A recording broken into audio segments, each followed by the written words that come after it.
Cyrus helps the exiles to return. In the first year of Cyrus, king of Persia, in order to fulfill the word of the Lord spoken by Jeremiah, the Lord removed the heart of Cyrus, king of Persia, to make a proclamation throughout his realm and also put it in writing. This is what Cyrus, the king of Persia, says: The Lord, the God of heaven, has given me all the kingdoms of the earth, and he has appointed me to build a temple for him at Jerusalem and Judah. Any of his people among you may go up to Jerusalem and Judah and build the temple of the Lord, the God of Israel, the God who is in Jerusalem, and may their God be with them.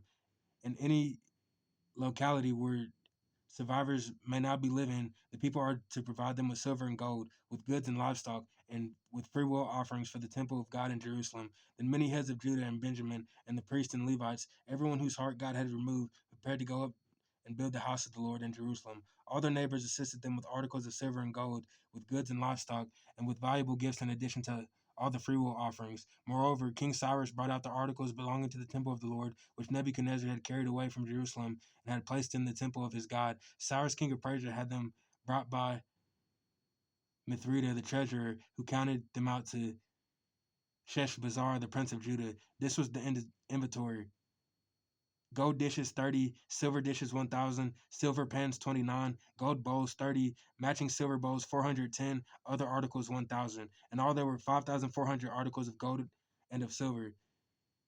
Sheshbazzar bought all these along with the exiles when they came up from Babylon to Jerusalem. The list of the exiles who returned. Now these are the people of the province who came up from captivity of the exiles, whom Nebuchadnezzar, king of Babylon, had taken captive to Babylon. They returned to Jerusalem and Judah, to each their own, in company with Zerubbabel, Joshua, Nehemiah, Seariah, Reliah, Mordecai,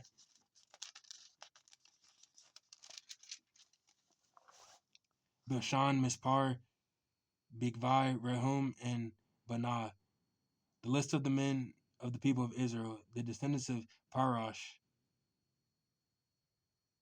2,172; of Shephatiah, 372; of Arah, 775; of Pahath Moab, through the line of Jeshua and Joab, 2,812; of Elam, 1,254; of Zatu, 945; of Zekai, 760; of Bani, 642; of Bebai, 623; of Esgad, 1,022; of Adonicum, 666; of Bigvai, 2,056; of Aden, 454; of Alter through Hezekiah, 98; of Bizai, 323; of Jorah, 112; of Ashum, 223; of Gebar, 95; the men of Bethlehem, 123; of Nebattah, 56; of Ananoth, 128; of Asmeth, 42; of Kirath Jearim and Kirath and Beeroth, 743; of Ramah and Geba, 621; of Michmash, 122; of Bethel and Ai,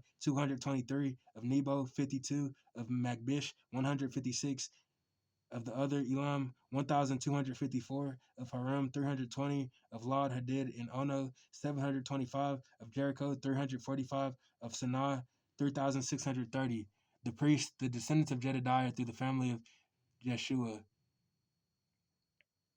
973; of Amir, 1,052; of Pashur, 1,247; of Haram, 1,017. The Levites, the descendants of Jeshua and Kadmiel, of the line of Hadaviah, 74. The musicians, the descendants of Asaph, 128. The gatekeepers of the temple, the descendants of Shalom, Atur, Talam, Akub, Hatita, and Shabai, 139. The temple servants, the descendants of Ziha, Hashsupa, Tabath, Kiros, Sihiah, Padan, Lebanah, Hagabah, Akub, Hagbab, Shammai, Hanan, Gidel, Gerar, Riah, Rezin, Nakoda, Gazim, Uzzah, Pasia, Besai, Asnah, Meonim,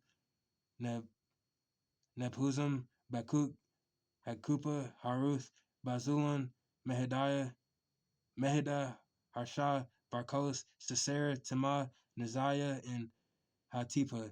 The descendants of the servants of Solomon, the descendants of Sotai, Hasopereth, Peruda, Jalad, Darkon, Gidel, Shephatiah, Hatil, Pokrith, Hazibayam, and Ami.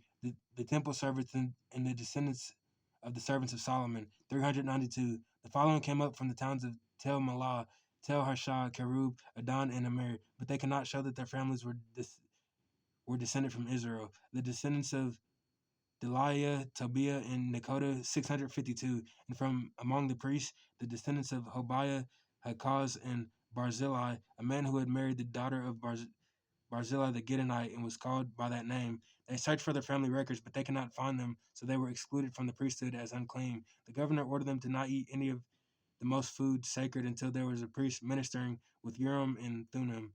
The whole company numbered 42,360. Besides their 7,337 male and female slaves, they also had 200 male and female singers. They had 736 horses, 245 mules, 435 camels, and 6,720 donkeys. When they arrived at the house of the Lord in Jerusalem, some of the heads of the families gave freewill offerings toward the rebuilding of the house of God on its site, according to their ability.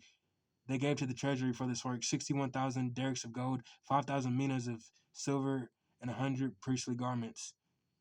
The priests, the Levites, the musicians, the gatekeepers, and the temple servants settled in their own towns, along with some of the other people, and the rest of the Israelites settled in their towns, rebuilding the altar. When the seventh month came and the Israelites had settled in their towns, the people had assembled together as one in Jerusalem. Then Joshua, son of Jozadak, and his fellow priest, and Zerubbabel, son of Shealtiel, and his associates began to build the altar of the Lord, the God of Israel, to sacrifice burnt offerings on it in accordance with what was written in the law of Moses, the man of God. Despite their fear of the people around them, they built the altar on its foundation and sacrificed burnt offerings on it to the Lord, both morning and evening sacrifices. Then, in accordance with what was written, they celebrated the Festival of Tabernacles with the required number of burnt offerings prescribed for each day. After that, they presented the regular burnt offerings, the new moon sacrifices, and the sacrifices for all the appointed sacred festivals of the Lord, as well as those who brought freewill offerings to the Lord. On the first day of the seventh month, they began to offer burnt offerings to the Lord, though the foundation of the Lord's temple had not yet been laid. Rebuilding the temple, they gave money to the mason and carpenters, and gave food and drink and olive oil to the people of Sidon and Tyre, so that they would bring cedar logs by sea from Lebanon to Joppa, as authorized by Cyrus, king of Persia. In the second month of the second year after their arrival, the house of God in Jerusalem, Zerubbabel, son of Shealtiel, Joshua, son of Jozadak, and the rest of the people, the priests and the Levites, and all who had returned from the captivity of Jerusalem began the work. They appointed the Levites 20 years old or more to supervise the building of the house of the Lord. Joshua and his sons and brothers, and Kadmiel and his sons' descendants from Hodeva, and the sons of Henadad and their sons and brothers, all Levites, joined together in supervising those working on the house of God. When the builders laid the foundation of the temple of the Lord, the priests in their vestments with trumpets, and the Levites, the sons of Asaph, with cymbals, took their places to praise the Lord, as prescribed by David, king of Israel, with praise and thanksgiving. They sang to the Lord, He is good. His love towards Israel endures forever. And all the people gave a great shout of praise to the Lord, because the foundation of the house of the Lord was laid. But many of the older priests and Levites and family heads who had seen the former temple wept aloud as they saw the foundation of this temple being laid, while many others shouted for joy. No one could distinguish the sound of shouts from joy from the sound of weeping, because the people made so much noise, and the sound was heard far away. Opposition to the rebuilding. When the enemies of Judah and Benjamin heard that the exiles were building the temple for the Lord, the God of Israel, they came to Zerubbabel and to the heads of the families and said, "Let us help you build, because like you, we seek your God and have been sacrificing to him since the time of Esarhaddon, king of Assyria, who brought us here." But Zerubbabel and Joshua and the rest of the heads of the families of Israel answered, "You have no part with us in building a temple to our God. We alone will build it for the Lord, the God of Israel, as King Cyrus, king of Persia, commanded us." Then the peoples around them sent out to discourage the people of Judah and make them afraid to go on building. They bribed officials to work against them and frustrate their plans, and the entire reign of Cyrus, king of Persia, and down to the reign of Darius, king of Persia. Later opposition under Xerxes and Arter, Artaxerxes. At the beginning of the reign of Xerxes, they lodged an accusation against the people of Judah and Jerusalem. In the days of Artaxerxes, king of Persia, Bishlam and Marithia, Tabeel, and the rest of his associates wrote a letter to Artaxerxes. This letter was written in Aramaic script and in the Aramaic language. Rahum, the commanding officer of Shimshai, the secretary, wrote a letter against Jerusalem to Artaxerxes, the king, as follows: Rahum, the commanding officer of Shimshai, the secretary, together with the rest of their associates, the judges, officials, and administrators over the people of Persia, Uruk in Babylon, the Elamites of Susa, and the other people whom great and honorable Ashur Pal deported and settled in the city of Samaria and elsewhere in the Trans Euphrates. This is a copy of the letter they sent him. The king Artaxerxes, from your servants in Trans Euphrates, the king should know that the people who came up to us from you have gone to Jerusalem and are rebuilding that rebellious and wicked city. They have restored the walls and repairing the foundations. Furthermore, the king should know that if this city is built and its walls are restored, no more taxes, tribute, or duty will be paid, and eventually the royal revenues will suffer. Now, since we are under obligation to the palace, and it's not proper to us to see the king dishonored, we are sending this message to inform the king, so that a search may be made in the archives of your predecessors. In these records, you will find that this city is a rebellious city, troublesome to kings and provinces, a place with long history of sedition. That is why the city was destroyed. We inform the king that if the city is built and its walls are restored, you will be left with nothing in Trans Euphrates. The king sent this reply: to Rehum, the commanding officer, Shimshai, the secretary, and the rest of their associates living in Samaria and elsewhere in the Trans Euphrates. Greetings. The letter you sent us has been read and translated in my presence. I issued an order to search, and a search was made, and it was found that this city has a long history of revolt against kings and has been a place of rebellion and sedition. Jerusalem had powerful kings ruling over the whole Trans Euphrates, and taxes, tribute, and duty were paid to them. Now issue an order to these men to stop work, so that this city will not be rebuilt until I so order. Be careful not to neglect this matter. Why let this threat grow to the detriment of the royal interest? As soon as the copy of the letter of King Artaxerxes was read to Rehum and Shimshai, the secretary, and their associates, they went immediately to the Jews in Jerusalem and compelled them by force to stop. Thus the work of the house of God in Jerusalem came to a standstill into the second year of the reign of Darius, king of Persia. Tatanai's letter to Darius. Now Haggai the prophet and Zechariah the prophet, a descendant of Iddo, prophesied to the Jews in Judah and Jerusalem in the name of God of Israel, who was over them. Then Zerubbabel son of Shealtiel and Joshua son of Jozadak set to work to rebuild the house of God in Jerusalem, and the prophets of God were with them, supporting them. At that time, Tatanai, governor of Trans Euphrates, and Shethar Bozenai and their associates went to them and asked, who authorized you to build this temple and to finish it? They also asked, what are the names of those who are constructing this building? But the eye of their God was watching over the elders of the Jews, and they were not stopped until a report could go to Darius and his written reply be received. This is a copy of the letter that Tatanai, the governor of Trans Euphrates, and Shethar Bozenai and their associates, the officials of the Trans Euphrates, sent to King Darius. The report they sent him read as follows: to King Darius, cordial greetings. The king should know that we went to the district of Judah, to the temple of the great God. The people are building it with large stones and placing timbers in the walls. The work is being carried on with diligence and is making rapid progress under their direction. We questioned the elders and asked them, who authorized you to rebuild this temple and to finish it? We also asked them their names so that we could write down the names of their leaders for your information. This is the answer they gave us. We are the servants of God of heaven and earth. We are rebuilding the temple that was built many years ago, one that a great king of Israel built and finished.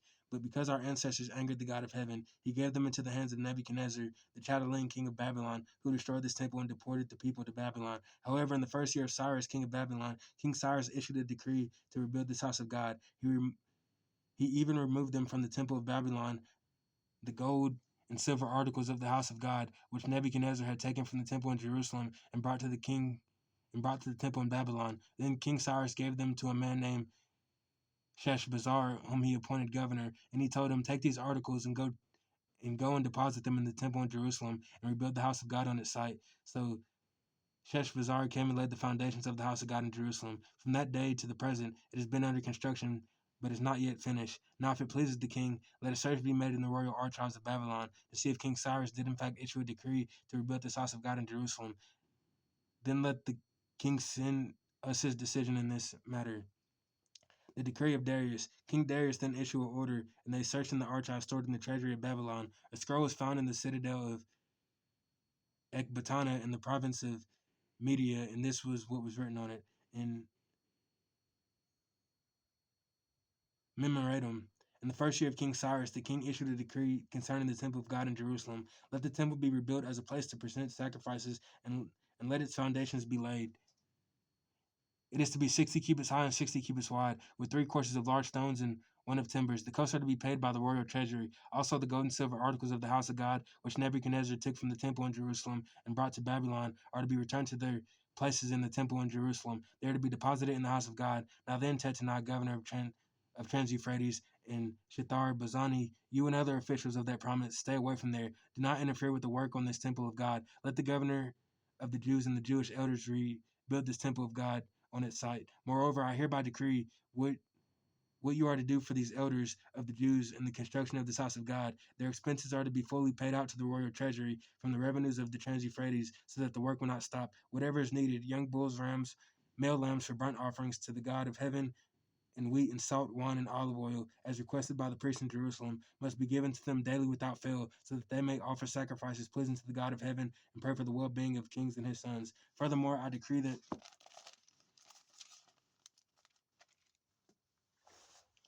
if anyone defies this edict, a beam is to be pulled from their house and they are to be impaled on it. And for this crime, their house is to be made a pile of rubber. May God, who caused his name to dwell there, overthrow any king or people who lifts a hand to charge this decree to destroy this temple in Jerusalem. I, Darius, have decreed it. Let it be carried out with diligence, completion and dedication of the temple. Then, because of the decree of King Darius, it sent Tattenai, the governor of Trans-Euphrates, and Shethar Bozani and their associates carried it out with diligence. So the elders of the Jews continued to build and prosper under the preaching of Haggai the prophet and Zechariah the descendants of Iddo. They finished building the temple according to the command of the God of Israel and the decrees of Cyrus, Darius, and Artaxerxes, king of Persia.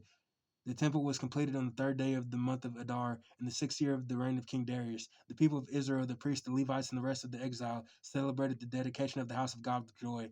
For the dedication of this house of God, they offered 100 bulls, 200 rams, 400 male lambs as a sin offering for all Israel, 12 male goats, one for each of the tribes of Israel. And they installed the priests in their divisions and the Levites in their groups for the service of God at Jerusalem, according to what is written in the book of Moses. The Passover. On the 14th day of the first month, the exiles celebrated the Passover. The priests and the Levites had purified themselves and were all ceremonially clean. The Levites slaughtered the Passover lamb for all the exiles, for the relatives of the priests, and for themselves. So the Israelites who had returned from the exile ate it, together with all who had separated themselves from the unclean practices of their Gentile neighbors, in order to seek the Lord, the God of Israel. For 7 days they celebrated with joy the festival of unleavened bread, because the Lord had filled them with joy by changing the attitude of King Assyria, so that he assisted them in the work on the house of God, the God of Israel. Ezra comes to Jerusalem. After these things, during the reigns of Artaxerxes, king of Persia, Ezra, son of Syriah, the son of Azariah, the son of Hilkiah, the son of Shallum, the son of Zadok, the son of Abihu, the son of Amariah, the son of Azariah, the son of Marioth, the son of Zariah, the son of Uzi, the son of Buki, the son of Abishua, the son of Phinehas, the son of Eleazar, the son of Aaron, the chief priest. This Ezra came up from Babylon. He was a teacher well versed in the law of Moses, which the Lord, the God of Israel, had given. The king had granted him everything he asked, for the hand of the Lord was on him. Some of the Israelites, including the priests, Levites, musicians, gatekeepers, and temple servants, also came up to Jerusalem in the 7th year of King Artaxerxes. Ezra arrived in Jerusalem in the 5th month of the 7th year of the king. He began his journey from Babylon on the 1st day of the 1st month. He arrived in Jerusalem on the 1st day of the 5th month, for the gracious hand of his God was on him. For Ezra had devoted himself to the study and observance of the law of the Lord, and to teaching its decrees and laws in Israel.